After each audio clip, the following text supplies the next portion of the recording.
माँ ने कहा बेटा भूत कुछ नहीं होता है, भूत कहीं नहीं होता है। विवेकानंद ने फिर भी वहां बैठने की इच्छा व्यक्त की। उनकी मां ने कहा निसंदेह आप बैठो और भूत का इंतजार करो। विवेकानंद पूरी रात वहां बैठे रहे। जब कोई भूत नहीं आया तो उनके मन और मस्तिष्क से यह डर निकल गया कि भूत कहीं नहीं होता है, भूत हमारे मन और मस्तिष्क में ही होता है।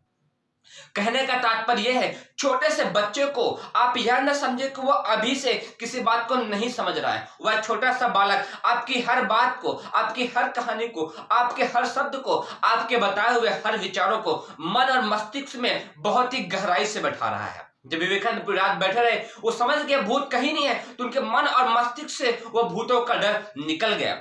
इसीलिए आपका यह परम कर्तव्य बनता है कि आप अपने छोटे से बच्चे को यह बारीकी से गौर करें कि उसके अंदर किस तरह के विचार जागृत हो रहे हैं। कहीं जीव जंतुओं के प्रति द्वेष के भाव, डर के भाव तो नहीं आ रहे, कहीं जीव जंतुओं के प्रति उसका प्रेम खत्म तो नहीं हो रहा, कहीं उसके अंदर किस चीज का अंधेरे के प्रति डर हो रहा।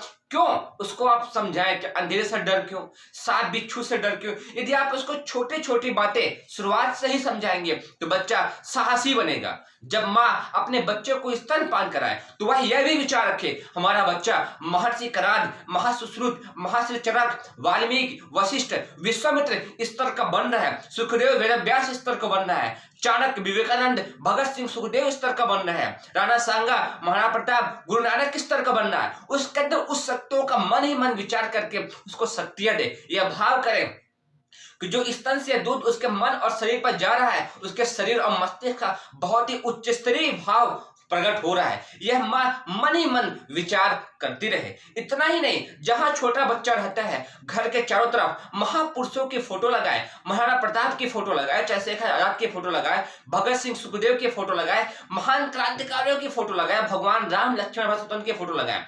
इससे उस बच्चे के अंदर सत्य को जानने के भाव प्रकट होंगे। जैसा कि आप सब जानते हैं, बच्चा अत्यंत ही भावनाशील और संवेदनशील भी होता है। वह आपके हर शब्दों से, आसपास के हर चीज से बहुत ही बारीकी से चीजों को ग्रहण कर रहा होता है, और वह ग्रहण करने शक्तियां उसके बाल्यकाल से ही शक्तियों का विकास करती हैं। जैसा कि हमने आपको बताया, चार्ल्स ने कहा है कि बच्चे में जन्मजात भय के गुण नहीं होते, यह गुण उसमें हम प्रकट करते हैं। इसीलिए यह आपका परम कर्तव्य हो जाता है कि बच्चा जन्म से किस चीज को सोच रहा है, किस चीज के डर आ रहे हैं, उसको आप निकालिए। आप स्वयं भी साहसी बनिए और अपने बच्चों को भी साहसी बनाइए। भारत देश में ऐसे ऐसे महापुरुष हुए हैं कि आप जिस दिशा में भी देखेंगे अद्भुत शक्ति संपन्न, साहस से परे, बुद्धि से परे, मनोवांछित शक्तियों से परे, उन शक्तियों को जागृत करने की शक्ति और सामर्थ्य बच्चे में जन्मजात है। बस माँ पिता के संस्कार ही हैं, आसपास का वातावरण ही है जो बच्चों की शक्तियों को जागृत करने का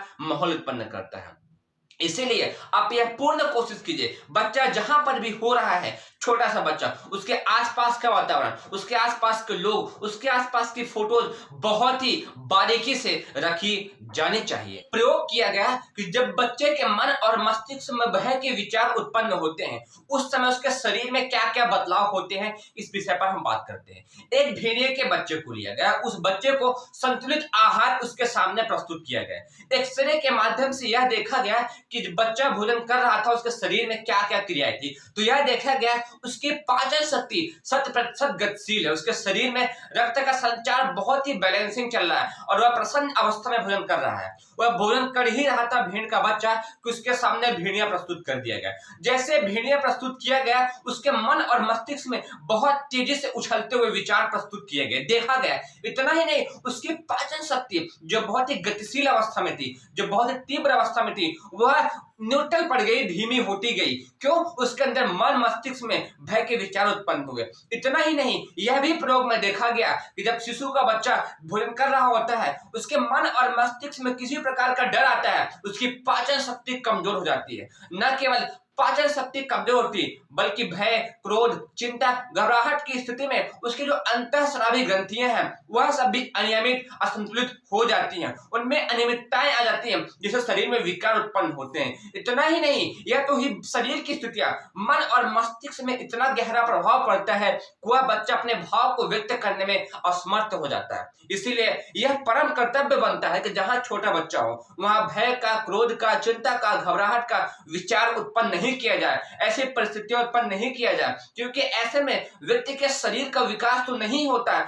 मन और मस्तिष्क भी अवरुद्ध हो जाते हैं। अर्थात ऐसी परिस्थितियां उत्पन्न करने से प्रतिशत 100% आप दूर रहे, ऐसी परिस्थितियां कतई उत्पन्न नहीं करें। बच्चे पर इस चीज का बारीकी से ध्यान रखें, उसे किसी प्रकार से डराया नहीं जाए, घबराया नहीं जाए, नकारात्मक विचार उसके सामने प्रस्तुत नहीं किया जाए। तभी आपका बच्चा शरीर से, मन से तंदुरुस्त, बलशाली, ओजशाली बनाने की शक्ति और सामर्थ्य विकसित करने की क्षमता अपने में पा पाएगा।